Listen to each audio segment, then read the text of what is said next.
Assalamualaikum warahmatullahi wabarakatuh. Apa kabar? Mudah-mudahan dalam keadaan baik ya.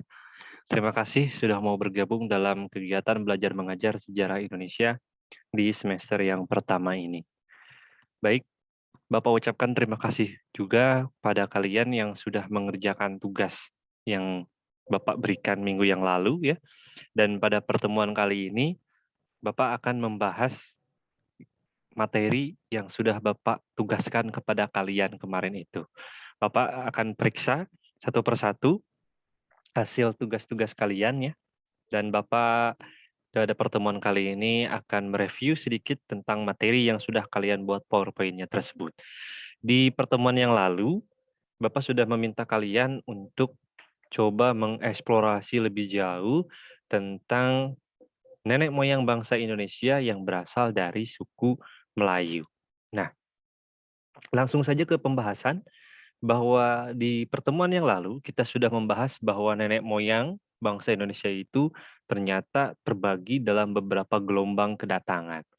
Di pertemuan yang lalu kita sudah membahas tentang nenek moyang yang berasal dari suku atau ras Melanosoid ya. Lalu kemudian ada Veda dan Negrito, dan pada pertemuan kali ini kita akan membahas nenek moyang bangsa Indonesia yang berasal dari ras Melayu. Nah, kedatangan nenek moyang bangsa Indonesia dari ras Melayu itu terbagi menjadi dua gelombang. Jadi ada dua nenek moyang bangsa Melayu ya yang masuk ke Kepulauan Indonesia. Nah, untuk gelombang pertama ya para ahli menyebutnya sebagai ras Proto Melayu yang masuk ke Kepulauan Nusantara sekitar 1.500 tahun sebelum Masehi. Nah, jika sekarang tahun 2021, maka ras Proto Melayu ini atau nenek moyang kita dari bangsa Proto Melayu ini masuk kurang lebih sekitar 3.500 tahun yang lalu atau sekitar 35 abad yang lalu. Nah, jadi ini. Sedangkan di gelombang kedua, menurut para ahli itu ada yang disebut sebagai ras Diutro Melayu yang diperkirakan masuk ke Kepulauan Nusantara sekitar 500 tahun sebelum Masehi atau kurang lebih sekitar 2.500 sebelum Masehi atau 25 abad yang lalu. Berselisih sekitar 10 abad ya dari ras Proto Melayu ini. Nah, kita akan bahas satu persatu siapa itu Proto Melayu dan siapa itu Diutro Melayu. Nah, apakah mereka sama ataukah beda? Nah, bisa kalian lihat perhatikan gambaran peta di sini ya. Dalam peta ini adalah peta masuknya nenek moyang bangsa Indonesia dari ras Melayu. Yang ditandai merah ini adalah bangsa Proto Melayu, sedangkan yang ditandai hijau ini adalah bangsa Diutro Melayu. Tadi disinggung di awal bahwa Proto Melayu masuk sekitar 35 abad yang lalu, sedangkan Diutro Melayu itu baru 25 abad yang lalu. Nah, jika kita perhatikan ya, ini bahwa bangsa Proto Melayu ini ada yang melalui dua jalur. Ya, ada yang melalui jalur darat yang sebelah barat, kemudian ada yang melalui jalur laut yang ada di sebelah timur. Nanti kita akan bahas satu persatu itu. Nah, jalur Proto Melayu datang ke Kepulauan Nusantara. Ini melalui Cina Selatan, ya, dan daerah tempat asal dari bangsa Proto Melayu ini berasal dari Cina Selatan atau dari Yunan. Nah, jadi kalau kalian menemukan informasi bahwa nenek moyang bangsa Indonesia itu berasal dari Yunan, itu berarti nenek moyang bangsa Indonesia dari rumpun Melayu. Kalau kemarin kan sudah kita bahas bahwa nenek moyang bangsa Indonesia, saudara-saudara kita yang ada di Indonesia bagian timur, itu berasal dari ras Melanosoid dan ras Negrito atau Wedi.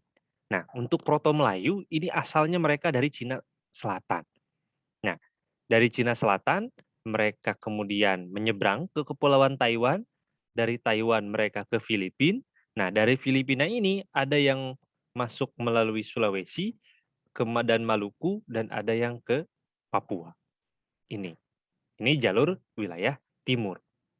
Jadi Proto Melayu ini asalnya dari Cina Selatan, dari Yunan, menyeberang ke Taiwan, dari Taiwan mereka masuk ke Kepulauan Filipina, dan dari Filipina ini tersebar ke Kepulauan Sulawesi, Maluku, dan Papua. Ini jalur timur. Jika kita perhatikan insert peta yang ada di pojok kanan bawah ini yang menunjukkannya. Nah, ini nih. Nah, ini ya, yang melalui jalur timur berasal dari Yunan, nyebrang, mereka berlayar sampai ke Pulau Taiwan. Dari Taiwan mereka sampai masuk ke Kepulauan Filipina, dan dari Kepulauan Filipina mereka ada yang langsung ke Kepulauan Sulawesi, ada yang ke Maluku, dan ada yang ke Papua. Itu ras Proto Melayu. Nah, bagaimana untuk yang satu lagi Pak, yang jalur baratnya? Ini yang jalur baratnya.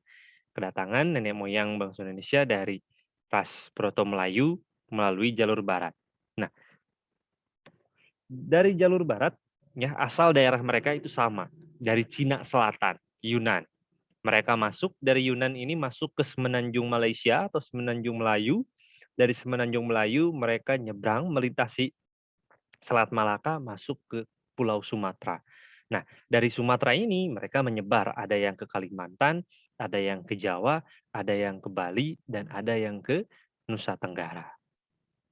Nah, jadi dapat disimpulkan bahwa bangsa Proto Melayu itu asalnya kampung halamannya itu dari Cina Selatan, dari Yunan. Tapi mereka terbagi menjadi dua kelompok, ya.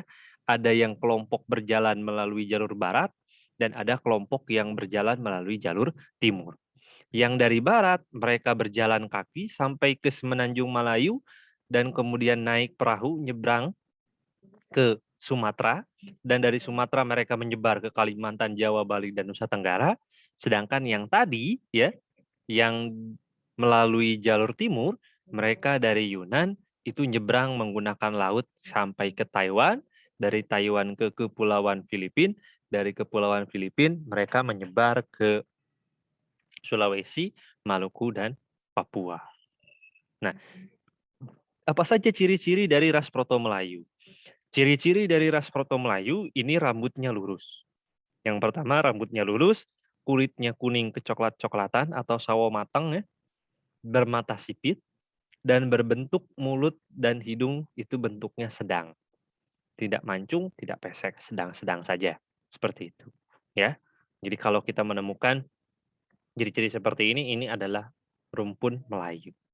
Nah, Kuncoro Ningrat, salah seorang ahli sosiolog dan antropologi di Indonesia, itu menyebutkan bahwa bangsa Proto Melayu ini, ya, ini kemungkinan berasal dari Kepulauan Ryukyu. Ya, jadi bangsa Proto Melayu yang tadi katanya kampung halamannya di Yunan di Cina ini, menurut Kuncoro Ningrat itu kemungkinan datang dari Kepulauan Ryukyu, Jepang. Jadi dari Jepang mereka ke Taiwan, Taiwan ke Filipina, Filipina ke Sangir dan masuk ke Sulawesi Selatan. Buktinya menurut Kuncoro Ningrat ini dengan adanya suku Toala Proto Melayu. Mereka sudah mengembangkan budaya berburu dengan busur dan panah. Ya, jadi tidak aneh kalau tadi dikatakan rambutnya lurus, bermata sipit, ya hampir mirip dengan suku-suku yang ada di Kepulauan Ryukyu di daerah Jepang sana. Jadi menurut Kuncoro Ningrat asalnya sebenarnya mereka dari Kepulauan Ryukyu, Jepang. Nah, kenapa bangsa Proto Melayu harus meninggalkan kampung halamannya sampai mereka bermigrasi ke selatan sampai menyebar di kepulauan Indonesia? Nah, ada beberapa hipotesis yang diberikan oleh para ahli yang mengatakan, yang menjawab kemungkinan-kemungkinan alasan bangsa Proto Melayu itu harus meninggalkan daerah asalnya. Ya, yang pertama adalah adanya desakan suku-suku liar yang datangnya dari Asia Tengah. Jadi mereka terdesak oleh suku-suku lain yang berasal dari Asia Tengah, sehingga bangsa Proto Melayu ini harus keluar dari kampung halamannya, dari Yunan, ya, dan harus berjalan ke wilayah selatan, ke kepulauan Indonesia itu. Yang kedua adalah adanya peperangan antar suku, ya, di mana ketika terjadi peperangan ini akhirnya menimbulkan rasa ketakutan, hilangnya rasa damai, akhirnya mereka memutuskan untuk bermigrasi, mencari tempat hidup yang baru, yang lebih aman dari perang. Dan hipotesis yang ketiga, alasan yang ketiga ini, kenapa bangsa Proto Melayu harus meninggalkan daerah asalnya, adalah Adanya bencana alam yang berupa banjir akibat sering meluapnya Sungai Sekiang dan sungai-sungai lainnya di daerah tersebut. Jadi alasan yang ketiga ini adalah alasan bencana alam.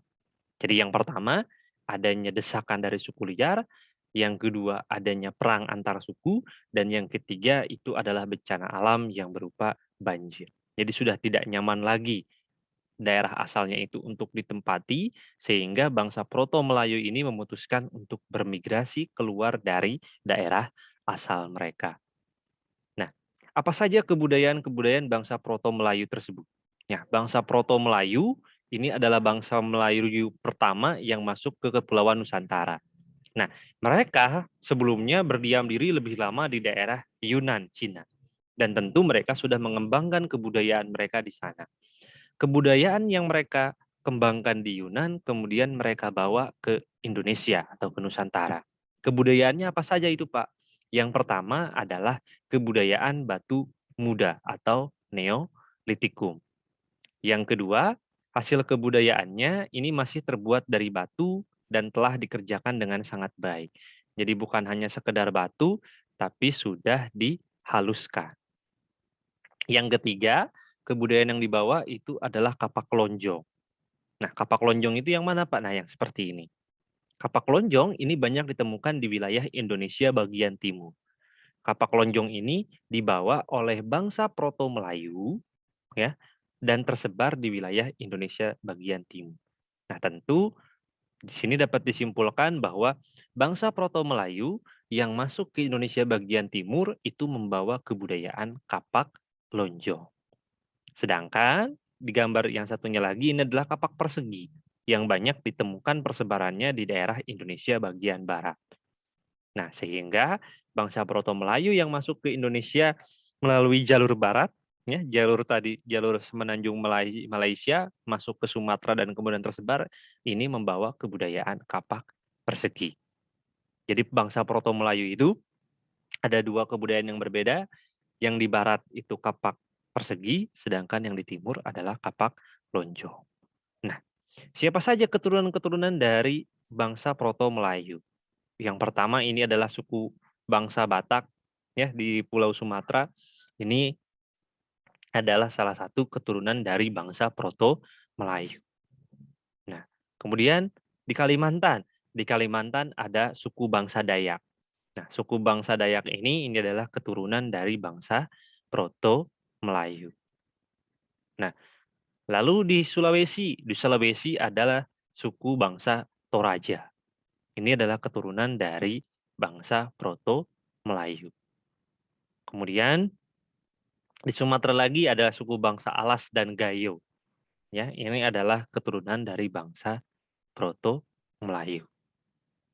Nah, kemudian setelah bangsa Proto Melayu masuk sekitar tahun 1500 sebelum Masehi, 1000 tahun kemudian masuk ras Melayu yang kedua. Nah, mereka ini masuk paling akhir ya jika dibandingkan dengan nenek moyang bangsa Indonesia yang lain. Siapa itu? Mereka yang kita kenal sebagai Diutro Melayu. Nah, bangsa Diutro Melayu ini sama berasal dari Cina Selatan. Dari Cina Selatan mereka datang ke Indonesia melalui Thailand, dari Thailand mereka ke Malaysia dan dari Malaysia mereka masuk ke sepanjang daerah pantai di Indonesia. Bisa kalau kalian lihat ya, kalau kalian lihat ini yang bergaris hijau ini adalah jalur kedatangannya. Dia dari Yunan, Cina Selatan, ya, dia masuk ke Thailand, lalu ke Malaysia dan akhirnya tersebar ke sepanjang pesisir pantai Indonesia. Nah, bangsa Diutro Melayu ini memasuki kawasan Indonesia sekitar 500 tahun sebelum Masehi secara bergelombang.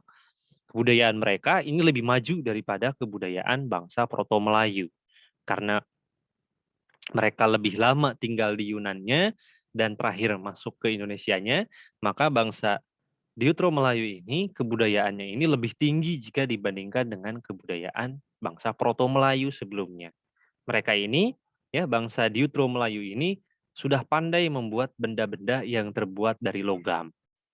Kalau tadi bangsa Proto Melayu itu benda-bendanya masih terbuat dari batu, Walaupun batunya sudah dihaluskan ya, tapi bangsa Dutro Melayu ini kebudayaannya lebih tinggi. Alat-alat kehidupannya bukan dari batu lagi, melainkan sudah menggunakan bahan logam atau perunggu. Nah, kepandaian mereka ini kemudian berkembang menjadi pembuat besi. Kebudayaan mereka juga sering disebut dengan kebudayaan Dongson. Ya, jadi kalau kalian mendengar istilah kebudayaan Dongson, berarti harus kalian ingat bahwa kebudayaan Dongson itu adalah kebudayaan bangsa Diutro Melayu yang masuk sekitar 500 tahun sebelum Masehi ke Indonesia. Nah, apa Dongson itu nama apa? Dongson ini disesuaikan dengan nama daerah di sekitar Teluk Tonkin yang ada di Vietnam yang banyak ditemukan benda-benda dari logam tersebut. Jadi Dongson ini nama daerah ya karena benda-benda logam peninggalan bangsa Diutro Melayu itu mayoritas ditemukan di Vietnam di sekitar Teluk Tonkin di daerah yang namanya Dongson. Sehingga kebudayaan Dongson. Jadi bangsa Diutro Melayu itu asalnya dari Cina Selatan dan membawa kebudayaan logam yang disebut kebudayaan Dongson. Seperti itu. Ya. Bagaimana hasil-hasil kebudayaan bangsa apa namanya Diutro Melayu itu? Nah, bisa kalian lihat ya ini hasil-hasil kebudayaannya. Ada meja batu, ada sarkofagus, ada peti kubur. Kebudayaan Diutro Melayunya ini ya yang terbuat dari logamnya itu ada kapak corong, kapak sepatu, ini dicetak berbahan dasar apa logam, lalu ada nekara sama ini ya terbuat dari logam pula dan ada bejana dari perunggu. Ini sama terbuat dari logam dari bahan perunggu. Ini bawaan dari bangsa Diutro Melayu. Secara physically kalau kita lihat kan logam ini bejana ini tempat air, nampung air ya. Ini mirip kalau orang Sunda mah mengatakan ini mirip seeng. Seeng, alat untuk apa namanya menanak nasi, ya masak nasi. Nah ini itu salah satu hasil kebudayaan dari bangsa Diutro Melayu, nenek moyang bangsa Indonesia dari ras Diutro Melayu. Siapa saja keturunan dari Diutro Melayu? Yang pertama ada suku bangsa Aceh, ya. Kalau tadi Aceh ada bangsa Gayo kan suku Gayo, ada suku Alas, sama-sama tinggal di Aceh tapi mereka Proto Melayu. Kalau suku bangsa Aceh yang lain selain Gayo dan Alas itu mereka keturunan dari bangsa Diutro Melayu. Lalu di Sumatera juga ada suku bangsa Minang, ya orang-orang Minang. Kalau kalian ada yang keturunan Minangkabau, maka kalian adalah keturunan dari bangsa Diutro Melayu. Nah, suku bangsa Minang. Lalu ada suku Jawa, ya suku Jawa. Kalau kalian orang Jawa, ya merasa orang Jawa, orang Sunda, maka kalian adalah keturunan dari Diutro Melayu. Ya, jadi suku tadi suku Aceh, suku Minang, ya, lalu ada suku Jawa, ini Diutro Melayu. Yang paling terakhir, yang baru sekitar 25 abad yang lalu, 500 tahun sebelum Masehi baru datang ke Indonesia. Lalu ada suku Bali, suku Bugis, dan suku Makassar. Ini adalah salah satu keturunan dari bangsa Diutro Melayu. Nah, pada perkembangannya ras Melayu baik dari Proto Melayu dan Diutro Melayu ini membaur secara bebas. Jadi walaupun bangsa Diutro Melayu terakhir datang ke Kepulauan Nusantara, pada akhirnya kedatangan mereka akhirnya membaur dengan suku-suku bangsa lain yang sudah terlebih dahulu ada di Indonesia.